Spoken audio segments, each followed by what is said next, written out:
Dear students, आज के video में एक स्टोरी लेकर आए हैं एक आईएएस ऑफिसर की, प्रदीप सिंह की। आज हम बात करेंगे प्रदीप सिंह, जिन्होंने अभी रिसेंट में आए यूपीएससी एग्जाम में ऑल ओवर इंडिया रैंक 1 निकाली है। लेकिन उनकी ये जर्नी इतनी आसान नहीं रही है। इनकी जर्नी एक यूथ के लिए बहुत बड़ा मोटिवेशनल फैक्टर है, एक बहुत बड़ा इंस्पिरेशनल फैक्टर है सारे यूथ के लिए कि फेल्योर के दौर से कैसे निकल कर कोई बंदा यूपीएससी में टॉप करता है। चलिए हम इनके बारे में ज़रा शुरुआत करते हैं, कुछ फैक्ट्स को गैदर करते हैं। हरियाणा के एक गांव से रहने वाले थे ये। पढ़ाई में इनका हमेशा शुरू से ही बड़ा इंटरेस्ट बना रहता था।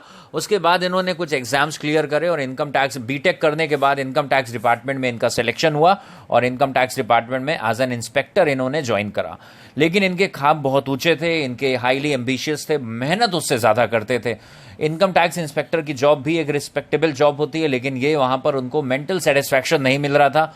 इनको लग रहा था कि इनके अंदर का जो स्किल है, जो पोटेंशियल है, ये और कुछ कर सकते हैं और कुछ बड़ा कर सकते हैं, सोसाइटी के लिए करना चाहते हैं। तो वो लगातार इनके जहन में एक क्वेश्चन मार्क क्रिएट कर रहा था कि क्या इसी जॉब को हम कंटिन्यू करें या आगे हम स्विच करें।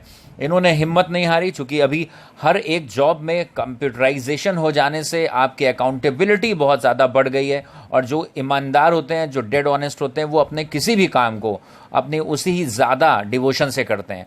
तो जो इनका इनकम टैक्स इंस्पेक्टर का प्रोफाइल था, उसको बखूबी अंजाम दे रहे थे, उसको बहुत अच्छे से हैंडल कर रहे थे अपने प्रोफाइल को, और लेट नाइट टाइम निकाल कर अपनी सेल्फ स्टडी करते थे, अपने पढ़ते थे, यूट्यूब के वीडियोस देखते थे और जो भी ऑनलाइन इनके पास कंटेंट थे, क्योंकि दिन में ये अपने जॉब में होते थे।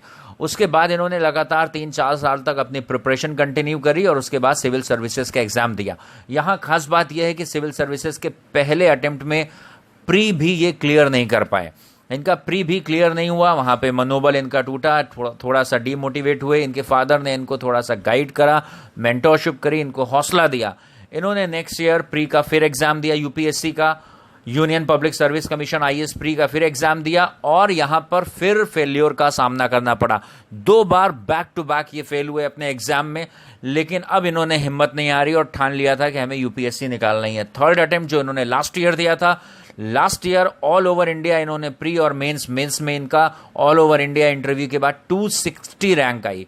260 रैंक इन्होंने सिक्योर करी और इनको आईआरएस मिला, मींस इंडियन रेवेन्यू सर्विसेज। और आईआरएस ज्वाइन करने के बाद इनको खुद पे अब इतना बिलीव हो गया था, ज्वाइनिंग के बाद भी गवर्नमेंट के प्रोविजन होते हैं जहां आपको फर्दर प्रिपरेशन के लिए लीव का टाइम मिल जाता है।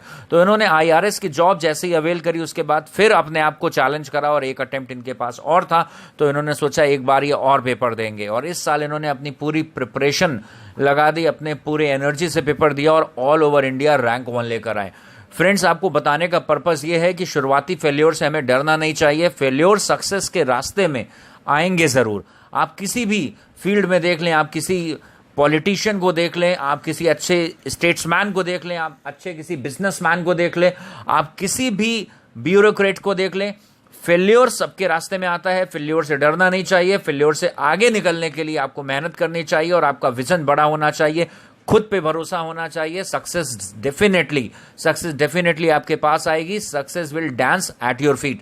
आपके अंदर ये इंस्पिरेशन, खुद को बकअप करने का एक इंस्पिरेशन होनी चाहिए, जो वो इंस्पिरेशन डेली आपको सुबह 24 घंटे को यूज करना कैसे है।